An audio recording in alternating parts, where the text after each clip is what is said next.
జై శ్రీరామ్. హిందూ బంధువులందరికీ నమస్కారాలు. గతంలో స్టూడెంట్స్కు పెద్దవాళ్ళు అయినా సరే irrespective of the age yoga practice అనేది, మెడిటేషన్ ప్రాక్టీస్ అనేది ఒక టెక్నిక్ చెప్పాను. అబ్జర్వేషన్ అన్నమాట. అబ్జర్వింగ్ ద బ్రీత్, ఇన్హేల్ ఎగ్జేల్ను, లాంగ్ ఇన్హేల్ లాంగ్ ఎగ్జేల్ మనం ఫాలో అవుతూ వెళ్తే ఉంటే అది చాలా ట్రాన్స్ఫర్మేషన్ తీసుకొస్తుందని చెప్పడం జరిగింది. At least some of you may have liked it and some of them may have started it to practice. I do not know, but I hope exclusively for students కొన్ని టిప్స్ ఉన్నాయండి. విద్యార్థులు, స్టూడెంట్స్కు ఉన్న సమస్య, స్టూడెంట్స్ యొక్క పేరెంట్స్కు ఉన్న సమస్య, మా పిల్లలు బాగా ఇంటెలిజెంట్ అవ్వడం లేదు, మెమరీ పెరుగుతలేదు అనేదానికి ఎక్స్క్లూజివ్లీ వాళ్ళ కాన్సన్ట్రేషన్, ఏకాగ్రత పెరగడానికి ఒక ఫ్యూ టిప్స్ ఉన్నాయన్నమాట. వాటిని ఫాలో అయినప్పుడు that brings a greater degree of transformation. Definitely చాలా మంచి చేంజ్ తీసుకొచ్చి చాలా పాజిటివ్ గ్రోత్, ఇంప్రూవ్మెంట్ స్టూడెంట్స్ లోపల మెమరీలో ఉంటుంది, మెమరీ లోపల, కాన్సన్ట్రేషన్ లోపల, ప్లస్ అండర్స్టాండింగ్ కెపాసిటీ లోపల, ఇంటెలిజెన్స్ లోపల ఉంటుంది. ఈ మూడు ఫ్యాక్టర్స్ కూడా బాగా డెవలప్ అవుతాయి అన్నమాట. Let's find out what are those tips. మనకు ఫస్ట్ మనము చదువుకునే చిన్నప్పటి నుంచి ఫస్ట్ మన స్కూల్కి వెళ్ళడం కంటే ముందు కూడా స్మాల్ బేబీస్గా ఉన్నప్పుడు ఫస్ట్ మనం ఎలా నేర్చుకున్నాము? ఒక 5 నెలల పాపగా, 6 నెలల బాబు పాప, baby boy or girl mother యొక్క మాటలు వినడం ద్వారా, తల్లి అమ్మ, అత్త, తాత అని చెప్తూ వెళ్తూ ఉంటుంటే వాళ్ళు విని విని విని విని ఆ మైండ్ గ్రాస్ప్ చేస్తుంది. ఆ పాప యొక్క 5 నెలల పాప యొక్క మైండ్ గ్రాస్ప్ చేసుకుంటుంది. అమ్మ అమ్మ అని. తర్వాత ఒకరోజు తను ట్రై చేసి అమ్మ అనేస్తుంది. అప్పుడే తల్లిదండ్రులు ఎంతో సంతోషపడతారు. అమ్మ అంది, అత్త అంది, తాత అన్ని అని ఎంతో సంతోషపడతారు లేదా అంటే the first learning procedure starts from the point of listening. అంటే ఏంటిది? నేర్చుకోవడం అనేది వినడం ద్వారా స్టార్ట్ అవుతుంది. అంటే ఏంటిది? నేర్చుకోవడం అనే ప్రక్రియ లోపల, ప్రాసెస్ ఆఫ్ లెర్నింగ్ లోపల నేర్చుకోవడం అనేది లిజనింగ్ ద్వారా స్టార్ట్ అవుతుంది. అంటే ఏంటిది? లిజనింగ్ అనేది వెరీ వెరీ కీ ఫ్యాక్టర్ అనమాట. అది fundamental and foremost learning method is listening. అంటే అనేక సార్లు అదే వినడం వల్ల మైండ్లోకి అబ్జార్బ్ అవుతుంది, మైండ్ అసిమిలేట్ చేసుకుంటుంది అనమాట. అప్పుడు అది it gets deposited in the mind, then ఆటోమేటిక్గా అది వచ్చేస్తుంది అనమాట. అంటే అది అత్యంత సహజంగా జరుగుతుంది. కానీ it will take little time. చిన్నప్పుడు ఉన్నప్పుడు టైం ఎక్కువ తీసుకుంటుంది, పెద్దగా పెరుగుతుంటే కొంచెం టైం తగ్గుతుంది అనమాట. కానీ listening is the fundamental procedure of learning. కాస్త పెద్ద పెరిగిన తర్వాత పిల్లవాడిని స్కూల్కి వెళ్తాడు. అక్కడ ఏంటిది? టీచర్ చెప్తూ ఉంటుంటుంది. ఆ పిల్లగాళ్ళు 50 మంది ఉంటారు క్లాసులో, 40-50 మంది ఉంటారు కదా. అంటే వాళ్ళు మాట్లాడుకుంటారు, టీచర్ చెప్పేది వాళ్ళు విన్నారు, వీళ్ళ గోలని టీచర్ పట్టించుకోదు. అంటే ఇది ఇక్కడ లిజనింగ్ ఉన్నది కానీ అదే కాన్సన్ట్రేషన్తో రిపీటెడ్ కంటిన్యూస్గా కన్సిస్టెంట్ లిజనింగ్ అనేది లేదనమాట. అంటే ఏంటి? Mind is present but body is absent అనమాట. అంటే లిజనింగ్ ప్రొసీజర్ అనేది డ్యామేజ్ అవ్వకుండా, when the boy gets in to the school, the listening with concentration gets collapsed. అక్కడ కొలాప్స్ అయిపోయి అది ఏంటంటే బాడీ ప్రజెంట్, మైండ్ అబ్సెంట్ అనే కాడికి వస్తుంది అనమాట. అంటే ఎప్పుడు ఆల్ ద టైమ్ అంటాను నేను, కానీ but most of the time small children, kids నర్సరీలో ఉంటాడు, వాడిని గోల మానికే ఉంటుందా లేదా? చిన్నపిల్లవాడు ఏకాగ్రతతో శ్రద్ధగా టీచర్ చెప్పేది ఇంటా ఏ అని 40 నిమిషాలు ఏ చెప్తుంది, అని చెప్తారు. 40 నిమిషాలు వాడికి బోర్ కొట్టదా కొట్టదా వానికి, ఆ పిల్లగాడికి, చిన్న పిల్లగాడు వాడు ఆడుకునే టైం ఉంది, ఆడుకునే ఏజ్లో బట్ శ్రద్ధగా వింటాడు వాడు. శ్రద్ధ అంటే అర్థం తెలియదు, ఆ వర్డే తెలియదు, మనకి అర్థమే తెలియదు వానికి. ఇప్పుడు శ్రద్ధ అనేది ఉండనే ఉండదు అక్కడ. మన ఎక్స్పెక్ట్ వాళ్ళు శ్రద్ధ నుంచి అటెన్షన్తో వింటారు అనేది అది అబ్సల్యూట్ ఇర్రేషనల్ అండ్ అది far from the reality. That is not it all true. అది నిజమే కాదు. అది ఏంటంటే వినడం జరుగుతుంది కానీ టైం వేస్ట్ అవుతుంది, కానీ అక్కడ నిజంగా వినడం జరగడం లేదు, గ్రాస్పింగ్ అనేది జరుగుతలేదు, మైండ్ అబ్జార్బ్ చేయడం అనేది, అసిమిలేషన్ అనేది జరగదు. అయితే ఏంది? క్లాస్లో ఒక లిజనింగ్ ఒకటే ఉంటుందా? టీచర్ వరడమే ఉంటుందా? అంతేనా? వన్ సైడ్ వరడం ఒకటే ఉంటుందా? కాదు. What would they do? వాళ్ళు బోర్డు మీద రాస్తారు, ABCD రాస్తారు, యాపిల్ బ్యాట్ రాస్తారు. పిల్లగాలతోనే రాపించడం ప్రాక్టీస్ చేయాలి. వాడు ఆ స్పెల్లింగ్ రాయడం నేర్చుకోవాలి. అంటే రైటింగ్ ఆ బోర్డు మీద చదవమంటారు. ఏపీఎల్ఈ యాపిల్ అని చదవమని చెప్తారు.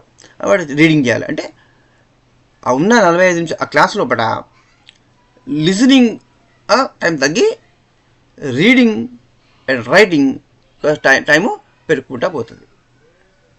As the time goes on increasing for reading and for writing, the amount of time which is allotted to listening gets gradually decreased.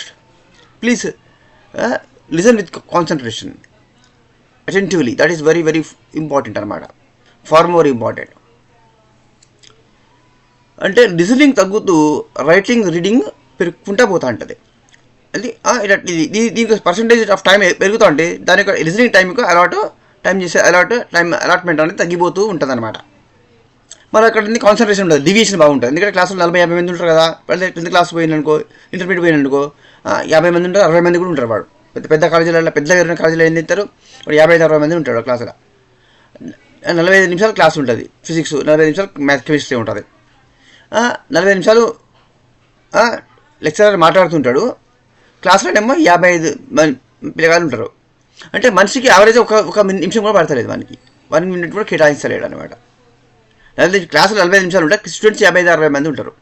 అంటే యావరేజ్ ఒక స్టూడెంట్కి 1 minute కూడా డివైడ్ అవుతలేదు, అది టైం అలాట్ అవుతలేదు లెక్చరర్ ద్వారా. అసలు లెక్చరర్ ద్వారా వాడు చెప్పేది ఈ పిల్లగాళ్ళకి ఏం అర్థమవుతుంది, ఏం నేర్చుకుంటారో, ఏమి ఇంప్రూవ్మెంట్ ఉంటుంది.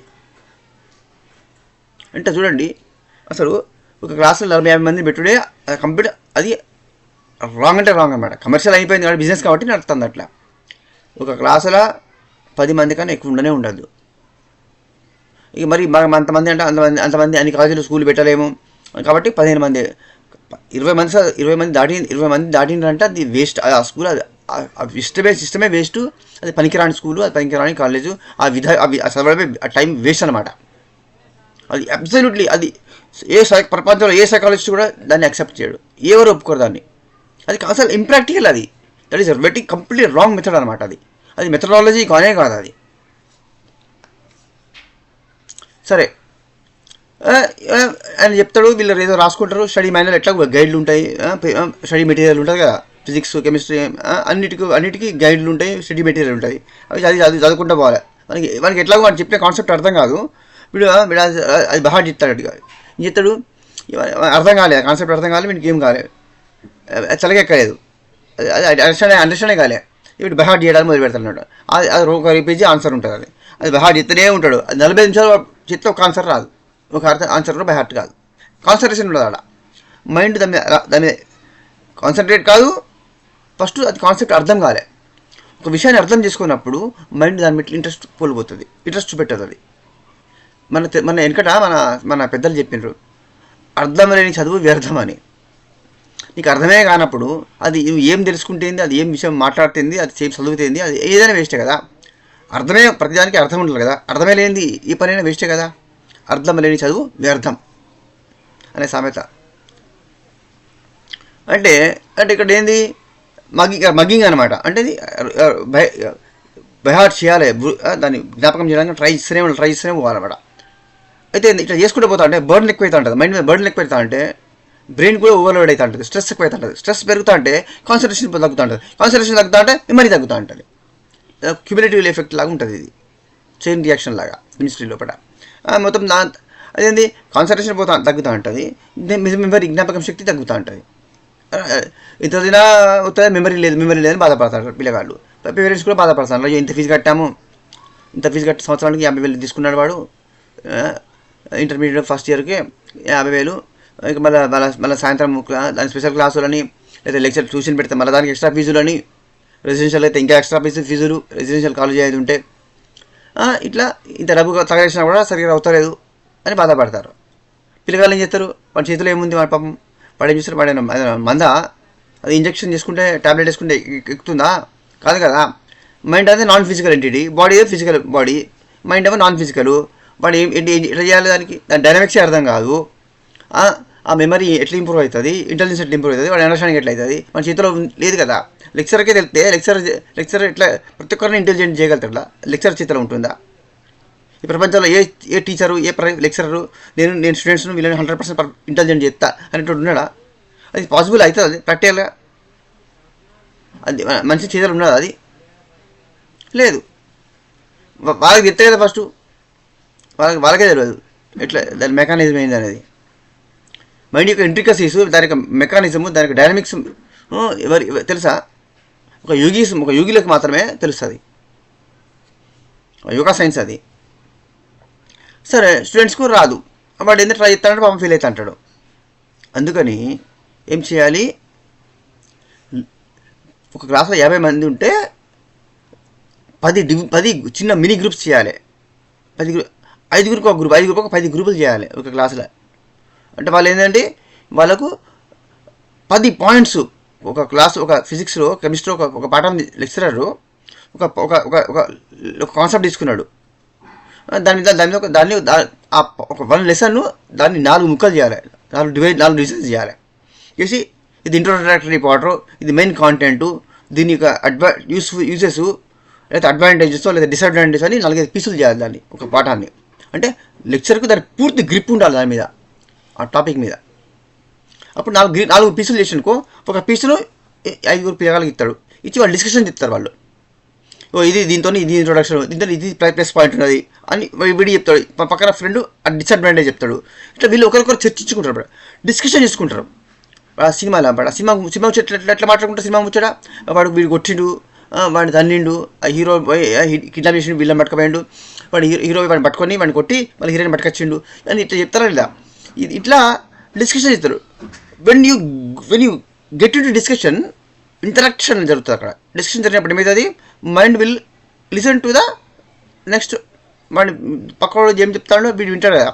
5 ఉన్నారు, వీడు ఒకరు మాట్లాడతాడు, నా మిగతా 4 వింటా అంటారు. తర్వాత వాడు మాట్లాడతాడు, మళ్ళీ వీడు వింటాడు. వినడం ద్వారా ఒక టాపిక్ అది 4 పీసులు చేసిన కదా లెసన్, ఆ 25% లెసన్ టాపిక్ పీసను 5 కూడా వినేసరికి 5 సార్లు 5 మాట్లాడేసరికి 5 సార్లు రిపీట్ అవుతుంది. రిపీట్ అయ్యగానే బెహార్డ్ చేయాల్సిన శ్రమ లేదు. 5 సార్లు అది వినడం ద్వారా ఆ టాపిక్ అది మైండ్లో ఎక్కిపోతుంది. తర్వాత వాడు బెహార్డ్ చేయాల్సిన, ఇంటికి పోయి మళ్ళీ బెహార్డ్ చేయాల్సిన లేదు. 50 సార్లు అది ఆన్సర్ బెహార్డ్ పెట్టాల్సిందే. లిజనింగ్, రీడింగ్, ఏపీపీ, బిఐడి, బ్యాడ్, సిఐడి, బెహార్డ్ చేయని అవసరం లేదు. ఆటోమేటిక్గా మైండ్లో ఎక్కిపోతుంది. తర్వాత ఎగ్జామ్ పట ఖచ్చితంగా పర్ఫెక్ట్ గుర్తుంటుంది, పర్ఫెక్ట్గా రాయగలుగుతాడు ఆన్సర్. ఇది లిజనింగ్ అనేది అసలు విధానాలు 4 ఉంటాయి నేర్చుకోవడానికి. Listening, reading, writing, speaking, LSRW. ఇది మెథడాలజీ, టీచింగ్ మెథడాలజీలో ఉంటుంది. బీడీ, ఎంఈడీలకు తెలుస్తుంది. అంటే ఉంటుంది, తెలుస్తుంది, ఇంప్లిమెంటేషన్ చేయాలని చేత కాదు, చేయలేరు కూడా. ఫస్ట్ వాళ్ళగా ఎగ్జామ్ కోసం రాసి సర్టిఫికేట్ కోసం రాస్తారండి ఎగ్జామ్స్. తర్వాత జాబ్ చేసుకున్నాను అనుకో, గవర్నమెంట్ జాబ్ అనుకో, సెటిల్. ఎట్లా జాబ్ కోసం, జీతం కోసం చదివినటువంటి సబ్జెక్ట్ మీద గ్రిప్ ఎందుకు ఉంటుంది, మనకి అవగాహన మనకి ఎందుకు ఉంటుంది? వాటి పిల్లలని చెప్పి ప్రూవ్ చేయాలని లెక్చరర్ ఇప్పుడు మనకి కంకణం కట్టుకొని ఎవరు లేరు. జీతం కోసం పనిచేస్తారు పంతులందరూ.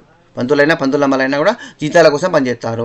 పిల్లలను డెవలప్ చేసి ఐన్స్టీన్లను, న్యూటన్ను, పైథాగరస్ను, శాస్త్రవేత్తలను సృష్టించడానికి కోసము కంకణం కట్టుకోలేదు ఎవరు కూడా. అందరూ కూడా జీతాల డబ్బుల కోసం పనిచేస్తారు అంతే. కాబట్టి మీ పిల్లలు బాగా డెవలప్ కావాలి, వాళ్ళు ఇంటెలిజెంట్ కావాలని తపన వాళ్ళకి ఎందుకు ఉంటుంది? మీకుంటుంది. మీ పిల్లగాళ్ళు బాగా డెవలప్ అయ్యి బాగా పెద్ద జీతం వచ్చి బాగా డబ్బు సంపాదించాలి మీకు ఉంటుంది. లెక్చరర్కి ఎందుకు ఉంటుంది?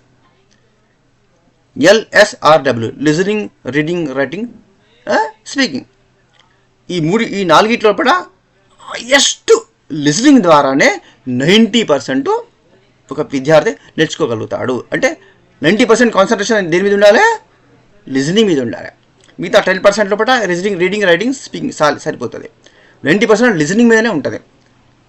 లిజనింగే చిన్నప్పుడు పాపగా లిజనింగ్ ద్వారా అమ్మ అంతా నేర్చుకున్నదా లేదా?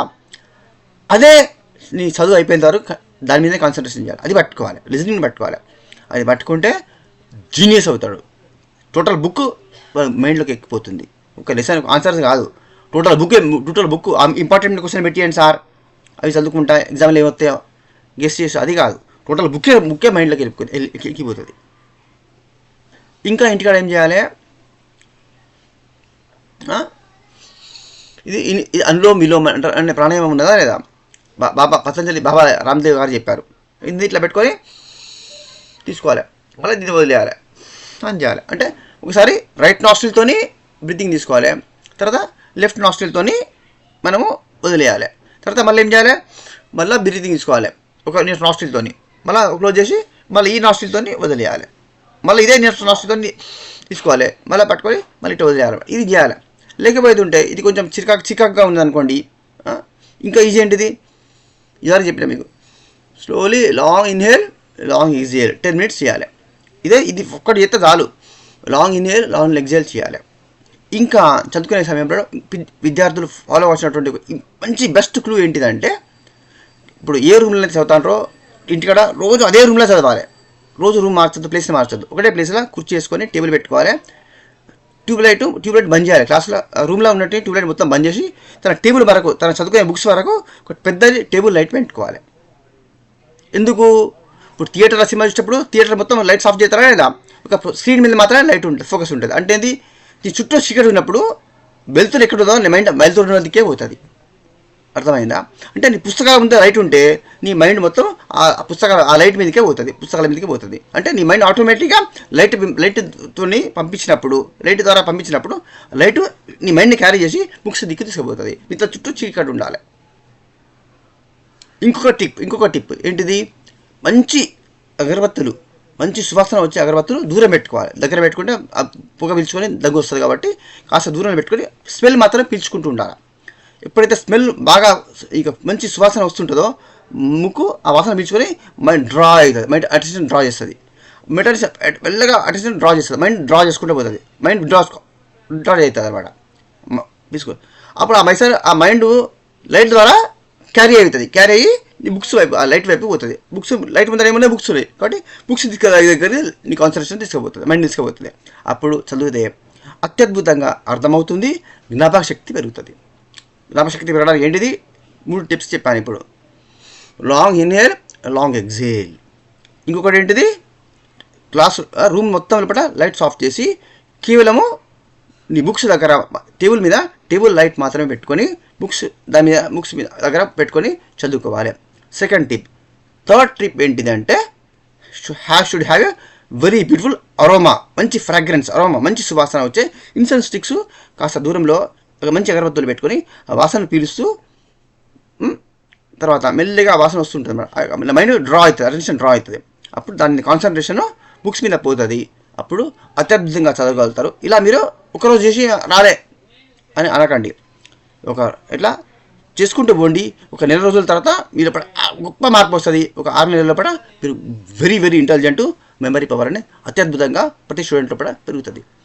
Please follow these tips and see the practical results for yourselves. You could see the difference definitely, and your parents, your teachers will recognize the kind of transformation which has taken place in you. Please share and subscribe, and please pass on this message to as many people as possible. Jai Shri Ram, Vande Mataram.